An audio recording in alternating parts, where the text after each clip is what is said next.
Guelph is looking at a new way to tackle homelessness. A new report recommends the city start a 12-hour daytime shelter model to provide better access to basic needs and wraparound support. CTV's Alexandra Holyk has been looking into this for us and joins us live now with more. Alexandra, are shelters not offering these supports already? What's the idea behind a daytime hub? Well, Tony, typically overnight shelters are closed during the day, leaving those experiencing homelessness with few, if any, ways to meet their basic needs. The hope is that this daytime hub would fill those gaps, like having access to a bathroom, eating 3 meals a day, and having a safe space to sit or rest. But it would also expand services to include things like income supports, education, employment training, and healthcare.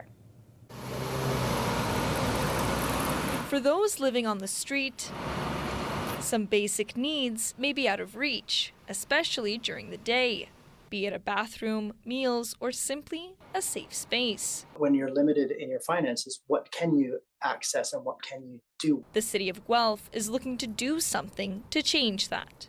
The overnight shelter seems to be working fine. However, then during the day, there is this gap that has been identified where there could be a much better outcome for everyone that's involved if a daytime shelter became available. According to a report from Guelph's Housing Stability Advisor, there are considerable gaps in daytime services for those experiencing homelessness. The report recommends a daytime hub, offering everything from the bare necessities to life-saving supports.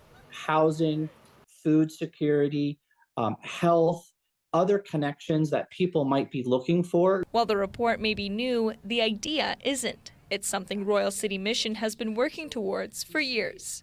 On average this year, we've seen 150 people a day with spikes of up to 260. The recommended model also draws inspiration from a shelter in Windsor. It started out as a drop-in center during the pandemic, eventually evolving into a community space serving hundreds on a daily basis. It could be anything between housing support, justice case management, primary care, addiction support, assistance in connection to Ontario Works for income support, as well as just respite space. Guelph's initiative is still in early stages, and the report doesn't say where the hub would be or how much it would cost. I mean, it's going to be over $1 million.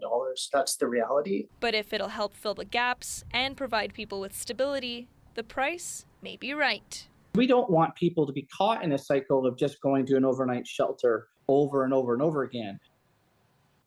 Guelph City Council would be looking at the report and its recommendations early next week. If it's approved, the next step would be a formal procurement process where organizations will be able to pitch service delivery plans to help determine how much the hub would cost and how it would help those in need.